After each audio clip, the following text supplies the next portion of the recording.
Hey guys, Matt here from Seeds of Awareness. Welcome to the Awakening series. This is episode 6, and this one's titled, Why Does Evil Exist? So this is a challenging topic to talk about and feels like a bit of a strange one to talk about because it's not exactly your sort of dinner table type conversation, and it's not really a conversation that many people want to have because it's sort of a dark, scary topic for some. No one really wants to discuss evil and analyze the force of evil, but we kind of have to, especially for those on the spiritual awakening path, because the more you awaken, the more your understanding of the world and the understanding of yourself kind of expands and awakens, the more you realize and the more you are forced to confront the darkness that's in the world, because it's no longer veiled from you. You start to see things more as they are, and many things in this world and many things within other people are very ugly and very dark and very sinister. So it's just a reality we can't escape from. A lot of people get caught in the spiritual awakening love and light trap that I call it, whereby they think that evil is a negative topic and it's going to give off bad vibrations, and therefore they don't want to discuss it or approach it, and they just kind of block it out. But that is sort of a form of spiritual bypassing, because we're not here to hide away from truths and hide away from realities of this world. We're here to confront them and understand them and integrate them. And even ourselves, we all have so evil is a force, and if we're really, really honest, any one of us have the potential to allow the force of evil to work through us. And sometimes it can be induced kind of artificially, like, for example, people who become addicted to serious drugs or have serious addiction to sort of anything. They can start doing things, even if they're typically a good person, they can actually start doing things that are pretty evil, are pretty dark. And that's because if we're not watching ourselves, if we're not embodied, then the force of evil can work through any one of ourselves. And that's why self-work on the path to awakening is one of the most important things, so that we're confronting our inner shadows, our inner wounds, our inner traumas, the things causing our addictions, so that we can allow a higher, more divine spirit to work through us and to do what many would consider God's work or the divine's work, or whatever word you like to call that higher power, rather than doing Satan's work or evil's work. So I believe that everything in this universe, every force actually has a place, and that evil, whilst it's not a pleasant force and it's not something that we want to align with, it actually has its place in nature, and it actually serves a function in nature.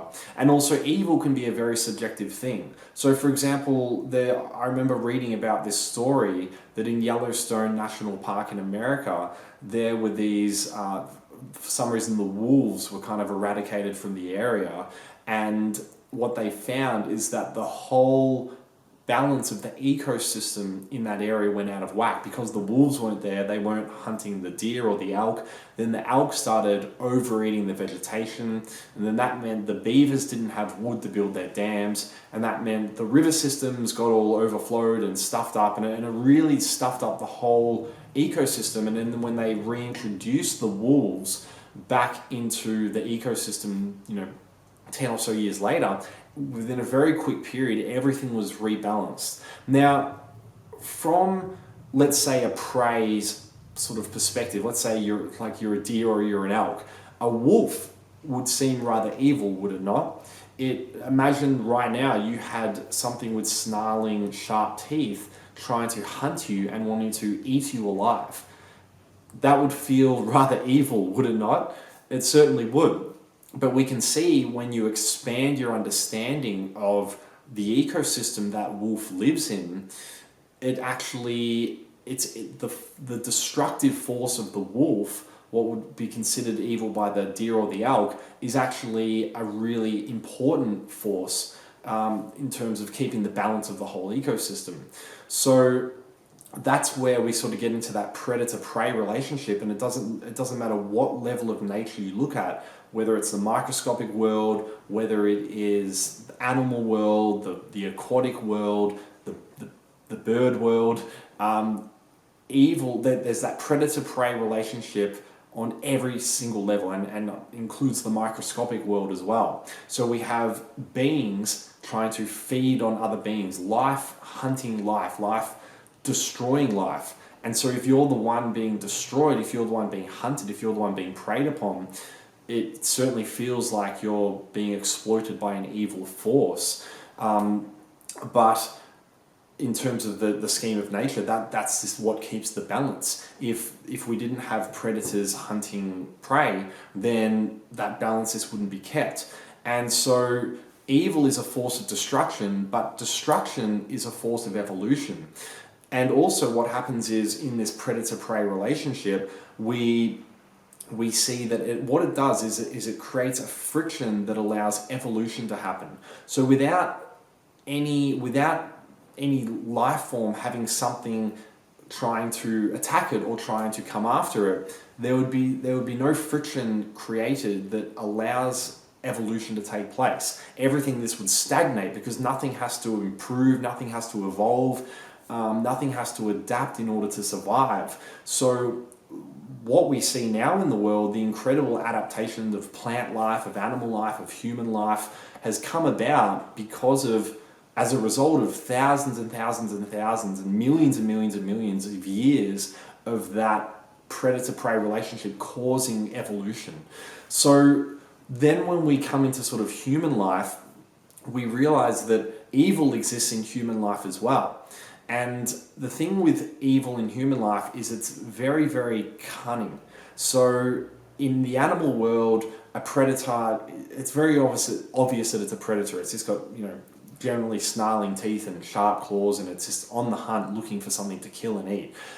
Whereas in the human world, when there are people who have evil working through them, they're typically very, very cunning and very able at mimicking a good-natured, altruistic person. So they can come across as someone who's quite pleasant, someone who's quite charming, and this is quite well known. This has been quite well proven in the study of psychopaths, that psychopaths are exceptionally charming. They're exceptionally willing and able to disguise themselves as this normal, good-natured people.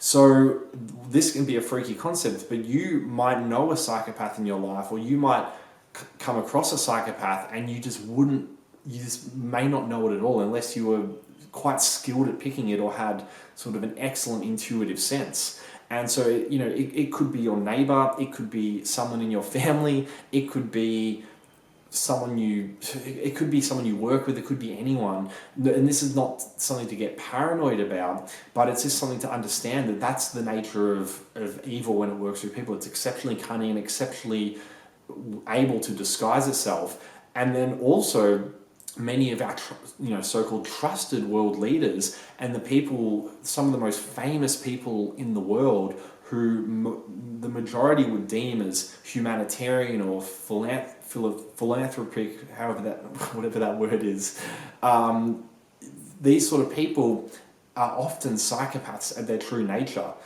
That's just my opinion based on my research, that many of these are just wearing masks. They're deceiving, they're duping the population, and they've just basically got very good marketing and very good abilities at kind of, acting like people they're not. But deep down, they're quite predatory.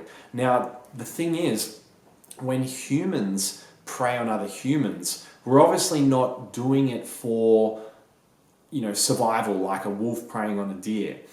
So what is the purpose of it? If there's no real purpose in nature for survival, then why has the divine, why has God allowed that or created that? Why has it created that to exist? And I believe that those who embody evil within human societies, what they actually feed off is obviously not the physical food of other people, but it's the suffering of other people.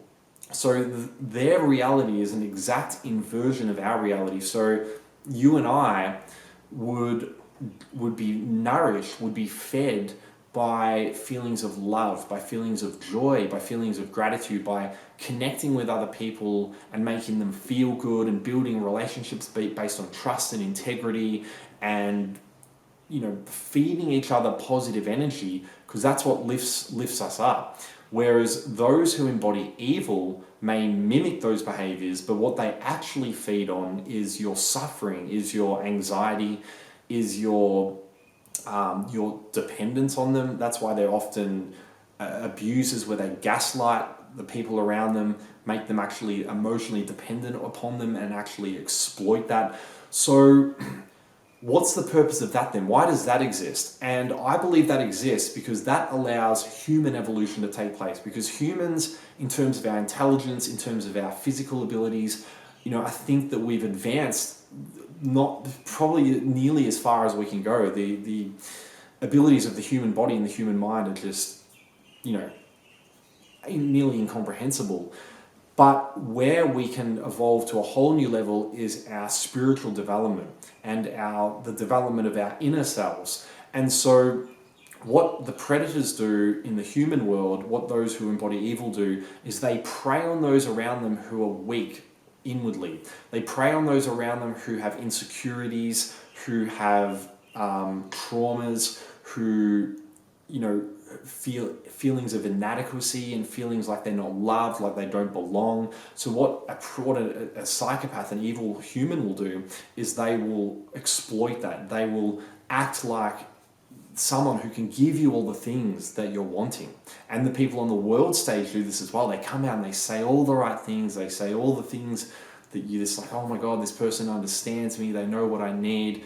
I'm willing to open up to them, give my trust to them, give my body to them, give my money to them, whatever. They're always wanting something from you. And then once they've got you hooked in, that's when the true nature of them starts to reveal itself. And they start exploiting that relationship and abusing the person and feeding off the power it gives them, feeding off the suffering. And that's what I forgot to mention before. It's not just the suffering they feed off that actually, I know it's sick, but this is their reality. They feed off that suffering, but they also feed off the power. They just absolutely love power. They love power over other people. They love power over big groups of people, countries of people. And it's an insatiable power as well. An insatiable hunger for it. They can never be truly satisfied. So they're always seeking for more power, more people to abuse, more things to exploit. So whilst this is a reality we have to confront, and the more we understand this, the more we can be discerning about who those people around us are and how to actually protect ourselves from them. But also we need to understand that they serve a purpose, because it's in defending ourselves from them that's how we become stronger. It's in understanding how they're exploiting us that actually highlights to us where our weaknesses lie, and that if we use that to our advantage, that can be something that really catalyzes our personal growth and even our spiritual growth. So and that's I guess the risk nature takes for evolution, because nature, the divine, God, whatever you want to call it, it's very obvious to me that the highest importance is placed on evolution.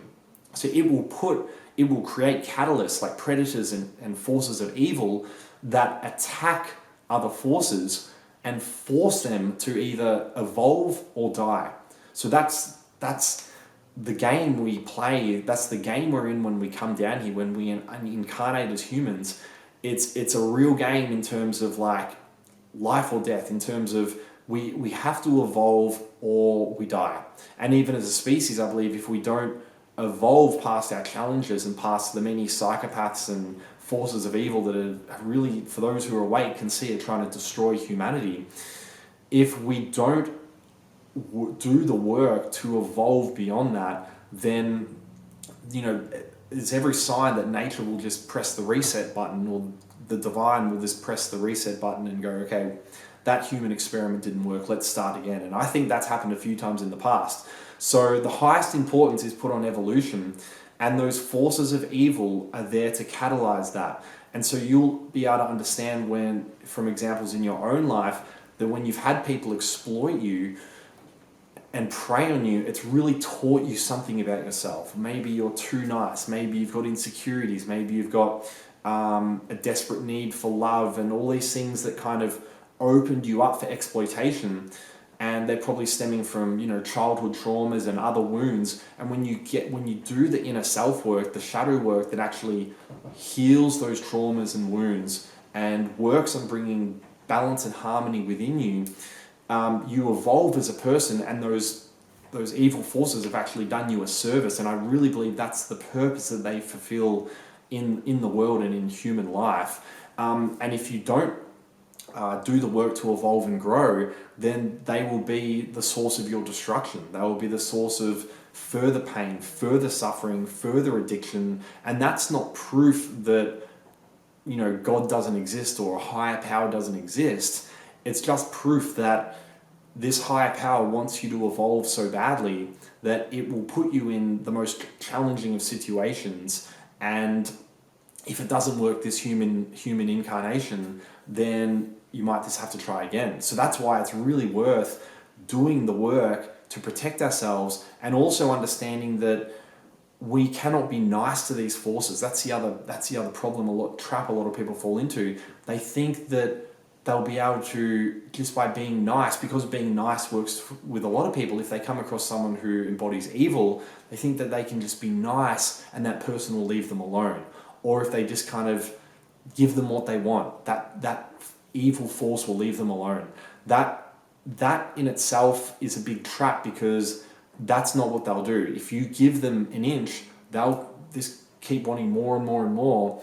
And if you show to them that you're vulnerable, that you've got weaknesses, they will just want to exploit those weaknesses more and more and more. And it's not until you find the courage to make a stand and really stand up for yourself and say, I'm not taking this any longer, and confront those fears that are blocking you from actually making that stand, then those forces will keep attacking you. But if you do make that stand, and if you do find that courage to strengthen your resolve and confront every force that tries to exploit you, what you'll find is that in your life, they'll start vanishing, nearly as if they don't exist when you get to a certain level, because it's sort of like, okay, they've served their purpose. They've showed you where your vulnerabilities lie. You've worked on them. You don't have any chinks in your armor anymore, and therefore they're not going to attack because they don't see any vulnerable points. Because these forces of evil, they're actually very weak, even though they come across as strong at times, they come across as powerful. They're actually very weak and very cowardly, and that's why they only prey on those weaker than them. So if you're someone strong who's worked on themselves, and you're very strong inwardly, and you will not take shit from anyone around you, and you've worked on your traumas and your wounds, then those forces are going to leave you the fuck alone, because they don't want anything to do with that. That's hard work. They don't want the confrontation, really. They want those who are going to submit to them. They want those who are easy prey.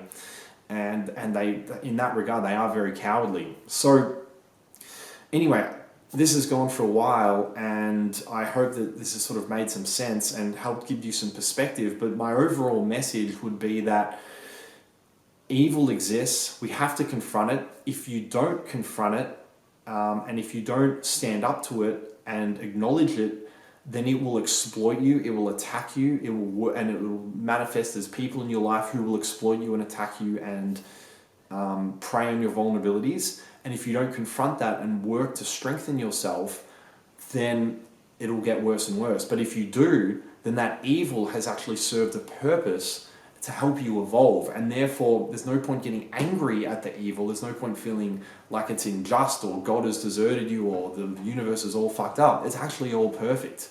That force was there to help you grow. And the faster you realize that, and the faster you can accept that evil exists, and it exists, everywhere, it's a force, then, the faster you can actually work with it to help you in your evolution, rather than being a victim. That's the problem. So many people fall into that victim mode, and that doesn't serve anything towards evolution. The second you're in victim mode, and the moment you're there and you stay there, that's the beginning of your destruction, because nothing grows, nothing evolves from that victim mindset.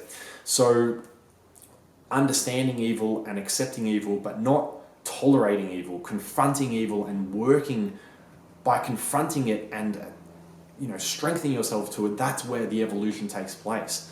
So I hope that makes sense. This has definitely gone a lot longer than other videos because I think it's a really important topic, and it's hard to sort of condense such a big, broad, confronting question into a tiny little video. But if there are any questions, please shoot away in the comments section. I also want to remind you that I have a book out called Free Range Humans, where I discuss many of these issues and also how to pursue that evolution and spiritual growth through things like shadow work and embodiment. And it also talks at length about all of the forces of evil that exist in the world, because the more you understand and educate yourself about them, the more, the less that they can actually exploit and manipulate you. So that's called Free Range Humans. A link to that book will be in the information section below. It's also available as an audiobook, so if you don't mind my Australian accent, you can have about 8 hours of it on the audiobook. The link for that will also be in the info section below, and I look forward to seeing you on the next video.